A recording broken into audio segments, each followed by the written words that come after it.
நம்ம சாமிக்கு வேண்டிக்கிட்டு காணிக்கை செலுத்துறோம்ல, அதுதான் உலகத்தோட முதல் லஞ்சம்.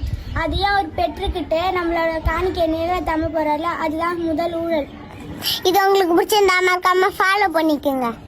ஓகே. இந்த வீடியோ ரொம்ப ஸ்மார்ட்டா சவுண்ட் ஆகும். ஆனா கொஞ்சம் இத எமோஷனலா இல்லாம லாஜிக்கா பார்ப்போமா? கோயில் போயிட்டு கடவுளுக்கு நம்ம குடுக்குற காணிக்கையோ, டொனேஷனோ அது நம்ம வாலண்டியரா நம்ம செய்ற ஒரு விஷயம். ஆனா பிரைப், லஞ்சம் அப்டின்னா என்ன? பவர்ல இருக்க யாரோ ஒருத்தங்க ஏதோ ஒரு விஷயத்த செஞ்சு குடுக்குறதுக்காக வாங்குற காசு தான் லஞ்சம். இப்ப நம்ம கோவிலுக்கு போயிட்டு தட்டுல காசு போடாமலயோ, இல்ல உண்டியல்ல காசு போடாமலயோ வந்தா, ஏதாச்சும் கெட்டது நடக்குமா அப்டின்னா கிடையாது. ஆனா, லஞ்சம் கேட்கிறவங்க கிட்ட நம்ம லஞ்சம் குடுக்காம இருந்தோம்னா, அந்த ஆஃபீஸ்ல நம்ம காசு குடுக்கல அப்டின்னா, நம்ம ஃபைலு அடுத்த ஸ்டெப்புக்கு மூவ் ஆவாது. நமக்கு தேவையான விஷயம் நடக்காது. இதுதான் லஞ்சம் மற்றும் ஊழலுக்கான கரெக்ட் எக்ஸாம்பிள். கோயில்ல நம்ம குடுக்குற காணிக்கை அப்டின்றது, நமக்குள்ள இருக்க ஒரு நம்பிக்கையில நம்ம குடுக்குற ஒரு விஷயம். ஆனா, லஞ்சம்ன்றது நமக்கு இருக்க ஒரு பயத்தினால குடுக்குற ஒரு விஷயமா இருக்கு. கோயில்ல குடுக்குற காணிக்கை நம்ம குடுக்கலாம், குடுக்காமலயும் இருக்கலாம்.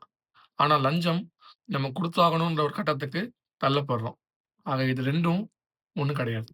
நம்ம கோயில்ல போய் குடுக்குற காணிக்கைன்றது நமக்கு இருக்கிற ஒரு நம்பிக்கையில குடுக்குற விஷயம். ஆனா லஞ்சம்ன்றது நமக்கு வேலை ஆகணுன்ற ஒரு பயத்திலயோ, இல்ல நம்ம பண்ண தப்ப மறைக்கவோ குடுக்குற ஒரு விஷயம். கோயில்ல சாமிக்கு குடுக்குற காணிக்கைன்றது நம்ம சாய்ஸ். அத குடுக்கலாம், குடுக்காமயும் இருக்கலாம். ஆனா லஞ்சம் அப்படி இல்ல. லஞ்சம்ன்றது ஒரு பிரஷர். அத குடுத்தா தான் வேலை நடக்குன்றதுக்கு நம்ம தள்ளப்படுறோம். அது எல்லாத்தையும் தாண்டி ஒரு விஷயம் நம்ம எல்லாருமே மெச்சூரா யோசிக்கணும். சின்ன பசங்க யூசுவலா இந்த மாரி காம்ப்ளக்ஸான கம்பேரிசன்லாம் பண்ணிக்க மாட்டாங்க. நம்ம என்ன சொல்லி தர்றோமோ, அதுதான் அவங்க கத்துப்பாங்க. அதனால யாரோ ஒரு பேரன்ட்டோ, இல்ல எல்டரோ, இல்ல ஒரு இன்ஃப்ளூயன்சரோ அவங்க தான் இந்த ஐடியாவ பசங்க கிட்ட கொண்டு வந்திருக்காங்க. கிரிட்டிக்கல் திங்கிங்கிறது நல்ல விஷயம். சிஸ்டம் எதிர்த்து கேள்வி கேட்கிறது ரொம்பவே நல்ல விஷயம்.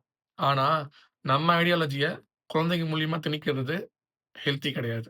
பெரியவங்க யாரா இருந்தாலும் நம்பிக்கைக்கு எதிரா பேசணும்னா, அத நீங்களே பேசுங்க. அது ரிவல்யூஷனரியா மாறணுன்றதுக்காக சில்ட்ரன்ஸ பயன்படுத்தாதீங்க. நம்ம சொசைட்டிக்கு திங்கிங் யூத் ரொம்பவே தேவ. ஆனா, அவங்களுக்கு ட்ரூத்ஃபுல் கைடன்ஸ் நம்ம தான் குடுக்கணும். நம்பிக்கை அப்படின்றது மிஸ்இன்டர்பிரேட் ஆகக்கூடாது. அதே மாரி கரப்ஷன எங்க எதிர்க்கணுமோ, அங்க தான் எதிர்க்கணும். ஒரு பவர மிஸ்யூஸ் பண்றதுல தான் கரப்ஷன் இருக்கு. அத தான் நம்ம எதிர்க்கணும். Let's teach children about values. சும்மா வைரல் ஆகுறதுக்காக என்ன வேணா பேசலான்ட்டு சில்ட்ரன்ஸ நம்ம மாத்த வேணாம். நம்பிக்கைன்றது லஞ்சம் கிடையாது. ஊழல்ன்றது அப்யூஸ் ஆஃப் பவர். நான் சோஷியல் வொர்க்கர் கீர்த்திராஜன். நன்றி.